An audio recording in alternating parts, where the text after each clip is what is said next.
السلام عليكم ورحمة الله وبركاته. habeenimo wanaagsan akhyaartana daawanaysa meel kastood ka joogtaan daafaha caalamka ku soo dhawaada war waxaan caawiyood ka haynay caalamka youtube-keenan badiya bari channel haddaan idinku horeeyo wararka ka imaanaya North America iyo Europe, Asia iyo Afrikaba iyo wararka Soomaalida.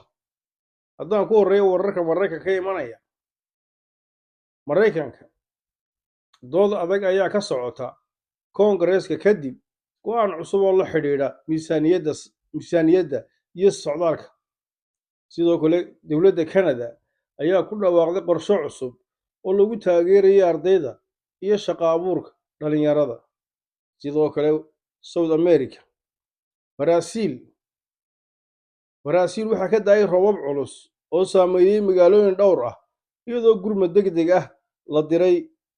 sidoo kale Argentina qiimaha lacagta ayaa mar kale hoos u dhacay taasoo walaac ku abuurtay shacabka dalkaasi. wararka ka imaanaya Asia dowladda Shiinaha ayaa adkeysay xeerka ganacsiga tiknoolajiyadda.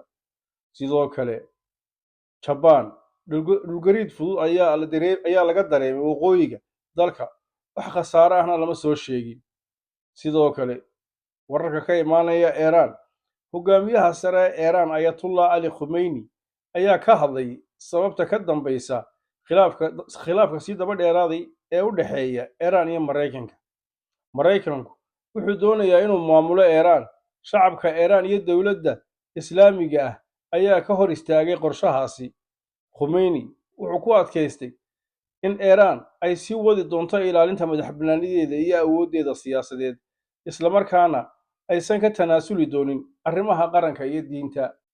sidoo kale wararka ka imaanaya Yurub Faransiiska dibadbaxyo ayaa ka socda Bariis kadib isbeddel lagu sameeyay nidaamka shaqada. sidoo kale Britain dowladda UK ayaa soo saartay sharciyo cusub oo la xidhiidha socdaalka. wararka naga soo gaadhaya Australia dowladda Australia ayaa digniin ka bixisay kulayl daran iyo dabayl kaymaha oo sii fidaya. sidoo kale New Zealand dhaqaalaha dalka ayaa muujiyay koboc yar bishii la soo dhaafay. sidoo kale wararka naga soo gaadhaya Afrika Ethiopia wadahadallo siyaasadeed ayaa ka socda Addis Ababa si loo xalliyo khilaafaadka jira. sidoo kale wararka naga soo gaadhaya Nigeria qiimaha shidaalka ayaa mar kale kor u kacay taasoo saameyn ku yeelatay nolosha shacabka. wararka naga soo gaadhaya Somaliland oo ka qaybgalaysa shir muhiim ah oo ka dhacaya Imaaraadka Carabta iyo komishinka doorashooyinka. madaxweynaha Jamhuuriyadda Somaliland Cabdiraxmaan Maxamed Cabdilaahi Ciro ayaa kulan la yeeshay komishinka doorashooyinka qaranka, komishinka doorashooyinka iyo hoggaanka saddexda xisbi qaran si looga wada tashado qabsoomidda doorashooyin golaha wakiilada iyo golayaasha deegaanka. komishinka ayaa shaaciyay in doorashooyinka loo qorsheeyay 31 May 2026 aanay suurtagal ahayn sababo la xidhiidha caqabado jira, isla markaana loo baahan yahay 10 bilood oo farsamo. caqabadaha keenay dib u dhaca waxaa ka mid ah abaaro baahsan, xaalad amni, is-afgarad la'aan xisbiyada dhexdeeda, gaar ahaan diiwaangelinta codbixiyayaasha. komishinka ayaa muddadaas ku diyaarin doona diiwaangelinta codbixiyayaasha, casriyeynta agabka doorashooyinka, diyaarinta guud ee ahaan doorashooyinka. xisbiyada qaranka ayaa ku kala aragti duwanaaday go'aanka komishinka, KAH oo diiday halka Wadani iyo Kulmiye ay taageereen.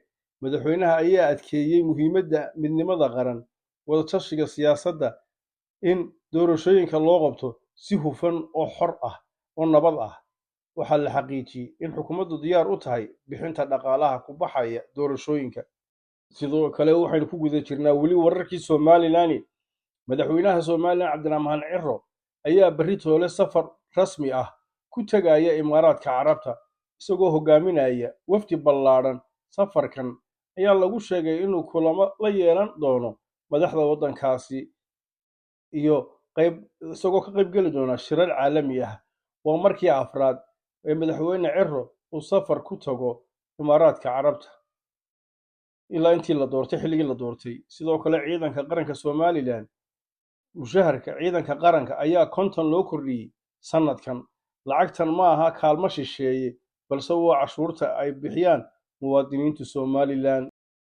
Sidoo kale weli waxaynu ku guda jirnaa arrimaha Somalilan. Fursad caalami ah oo ardayda Somalilan dalkii ay Somalilan ardayda u diri jirtay ayaa ballan qaaday in ardayda maskaxda badan lagu taageeri doono shaqo iyo deganaansho si ay waxbarashadooda ugu sii wataan. Sidoo kale wararka naga soo gaaraya Soomaaliya, dowladda federaalka Soomaaliya ayaa dib u celisay 2 diyaaradood oo siday ilaalada madaxweynayaasha Puntland iyo Jubbaland, kuwaasoo ka soo kala duulay Garowe iyo Kismaayo kuna sii jeeday Muqdisho.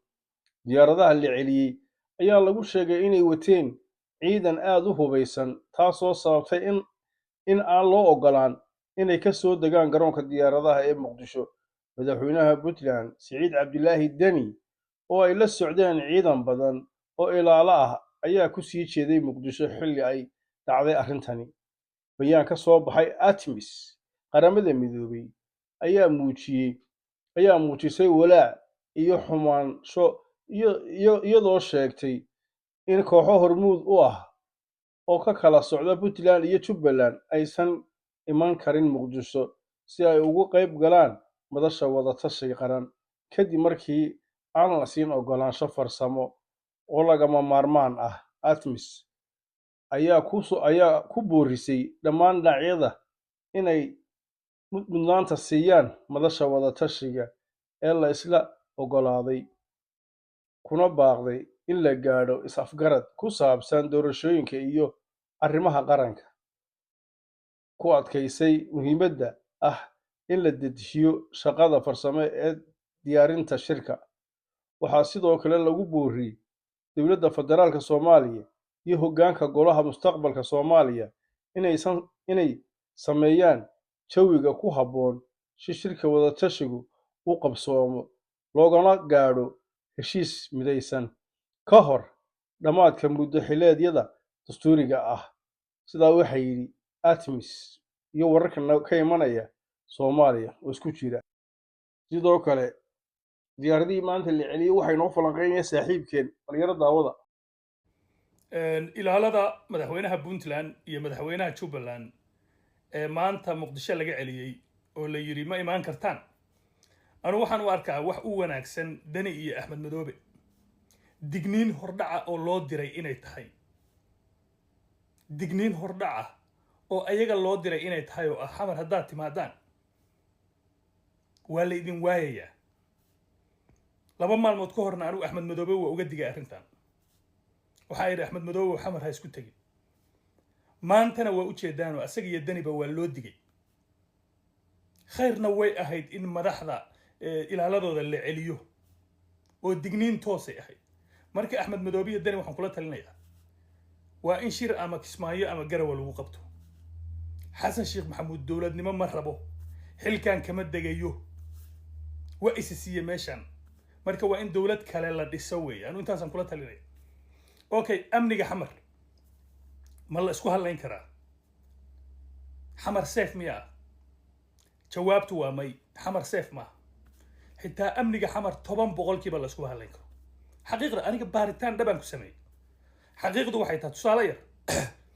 madaxweyne xasan sheekh maxamuud markuu madaxtooyada ka soo baxayo aeroboortka ka dhoofayo, wadada uu marayo jid kasta oo soo gala waa la xiraa. 30 gaari oo waardiyaaba la socota. Soomaali xitaa iskuma aaminee. Amisom buu ka haystaa oo waardiyeysa. xitaa Soomaali iskuma aamino. Soomaali wuxuu iskaga aaminaa wiilkiisa kaliya oo taliya staff u ah. xamse sidoo kale war iska dhaaf madaxda sarsare mahad salaad iyo fiqi iyo markay kafee doonanayaan 30 gaari baa la socota oo waardiye ah. geesaha maanta dhan fiirinaya. marka xamar seef miya adaan ku weydiinaya marka xamar seef maaha. xamar la iskuma hadlayn karo. ma waxay run moodeen heesti ahayd xamar seef waaye. xamar seef waaye. xamar seef maaha la iskuma hadlayn karo. xamar hadday amni tahay oo seef tahay indhihiina laga arki lahaa. indhaha xasan sheekh maxamuud baa laga arki lahaa. asagoo hal gaari ama 2 gaari wata baa laga arki lahaa. xasan sheekh maxamuud wuxuu isku aamini waayey wiilashii soomaaliyeed ee la haybta ahaa ee waardiyeynayay amisom baa xafiiskiisa waardiyeysa qofka ugu dambeeyo ee markuu shaqada ka baxo xafiiskiisa xira waa askari amisoma ma isku aamina soomaalida markaasuu wuxuuna leeyahay xamar waa amni axmed madoobe iyo dani waa inay aniga isku kay aaminaan oo amnigooda anaa sugaya asaga amnigiisiina waxaa suga wiil amisoma oo afrikaan oo madow ah daawadayaal war waxaan caalamkeedii ka hayno waa naga intaa tan iyo intaan dib u kulmayno habeennimo wanaagsan youtube-keennan badiya barri channel like share comment please subscribe hoos boo socdo like hoos boo socotaa shareti waad ka codsanaya inaad kor u qaadaan baa bye